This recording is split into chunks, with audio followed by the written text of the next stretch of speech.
Hello, good morning students. मेरे इस YouTube channel पर आप सभी का स्वागत है। पहली वीडियो में मैंने आपको संधि के बारे में बताया था और स्वर संधि के नियम बताए थे। आज मैं उसी से आगे व्यंजन संधि के नियम आपको बताऊंगी। व्यंजन संधि किसे कहते हैं? व्यंजन के आगे स्वर या व्यंजन आने से उसमें जो परिवर्तन होता है उसे व्यंजन संधि कहते हैं। जैसे जगत प्लस ईस, जगदीश। परि प्लस छेद, परिच्छेद। व्यंजन संधि के नियम: वर्ण के पहले वर्ण, किसी भी वर्ग का पहला वर्ण को उसी वर्ग के तीसरे वर्ण में किस प्रकार से परिवर्तन किया जाता है, सबसे पहले ये नियम है। प्रत्येक वर्ग का पहला वर्ण, उसी के सामने अगर कोई स्वर आता है, किसी भी वर्ग का तृतीय वर्ण या चतुर्थ वर्ण या कोई भी य र ल व है में से कोई भी वर्ण हो तो उसको तीसरे वर्ण के अंदर परिवर्तन किया जाता है। जैसे दिक प्लस में गज, दिग्गज। अच प्लस अंत, अजंत। सठ प्लस दर्शन, षड दर्शन। जगत प्लस में आनंद, जगदानंद। इसी प्रकार से हम इसके अन्य एग्जाम्पल भी ले सकते हैं। अप प्लस में जय, अब्ज। दूसरा हमारा नियम है वर्ग के पहले वर्ण का पांचवें वर्ण में परिवर्तन। अर्थात प्रथम वर्ण प्लस मैं या न अगर उसके सामने है तो उसको पांचवें वर्ण में बदलते हैं, पंचम वर्ण में। जैसे वाक प्लस में मय, वांगमय। सत प्लस में मार्ग, सन मार्ग। उत प्लस में नायक, उन्नायक। अप प्लस में मय, अमय। इसके बाद हमारा अगला नियम है तय से संबंधित। वैसे मैंने इसमें लिखा है तय प्लस चय, छः। तय को चय हो जाएगा।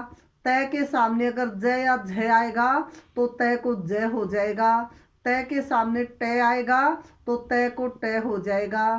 तय के सामने ड या ढ में से कुछ भी आएगा तो उसको ड हो जाएगा। तय के सामने ल आएगा तो उसको लय हो जाएगा। ये अलग अलग नियम करने की बजाय अगर हम करेंगे तय प्लस कोई भी व्यंजन तो वो सामने वाले व्यंजन में बदल जाएगा। सामने वाला व्यंजन मतलब जैसे उत प्लस में चारण, उच्चारण। सामने वाला वर्ण है यहाँ पर च, तो इसलिए तय च में बदल गया। सत प्लस में जन, सज्जन। सामने वाला व्यंजन है यहाँ पर ज, इसलिए तय ज में बदल गया। तत् प्लस में टीका, तट्टीका। सामने वाला व्यंजन है यहाँ पर ट, इसलिए तय ट में बदल गया। उत प्लस में डयन, उड्डयन। सामने वाला व्यंजन है ड, इसलिए तय ड में बदल गया। उत प्लस में लेख, उल्लेख। सामने वाला व्यंजन है यहाँ पर ल, इसलिए तय ल में बदल गया, उल्लेख। इसके अलावा हमारे कुछ अन्य नियम है अपवाद स्वरूप। अब मैंने बताया था तय के सामने कोई भी वर्ण आने से उस सामने वाले वर्ण में बदलता है। दो अपवाद स्वरूप है इसके जो तय के सामने वर्ण आने से नहीं बदलते। उसमें पहला है तय प्लस स।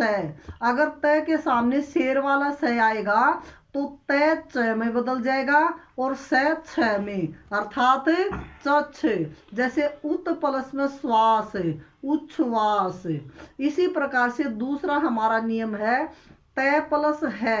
अगर तय के सामने है आएगा तो तय द में बदल जाएगा और है ध में। जैसे पद प्लस में हति, पद्धति। ये हमारे थे तय संबंधी नियम। उसके बाद हमारा है मैं से संबंधित नियम। मैं प्लस कोई भी व्यंजन आए, मैं के सामने कोई भी व्यंजन आता है तो मैं का अनुस्वार हो जाता है। जैसे सम प्लस में कल्प, संकल्प। सम प्लस में गति, संगति। सम प्लस में योग, संयोग। सम प्लस में हार, संघार। इसी प्रकार से हमारे अन्य एग्जाम्पल भी हैं, जैसे सम प्लस में दे है, संदेह है, सम प्लस में भावना, संभावना, सम प्लस में वाद, संवाद। ये थे हमारे मैं से संबंधित नियम। उसके बाद है छह के संबंध में विशेष नियम। अगर कोई भी स्वर है और उस स्वर के बाद अगर छह वर्ण आता है तो वो च और छ बदल जाएगा। जैसे आ प्लस में छादन, छह से पहले आ आया हमारा स्वर, इसलिए छह के बीच में च आ जाएगा आच्छादन। इसी प्रकार से अनु प्लस में छेद, पहले स्वर है हमारा ऊ और बाद में है छ, इन दोनों के बीच में च आ जाएगा अनुच्छेद।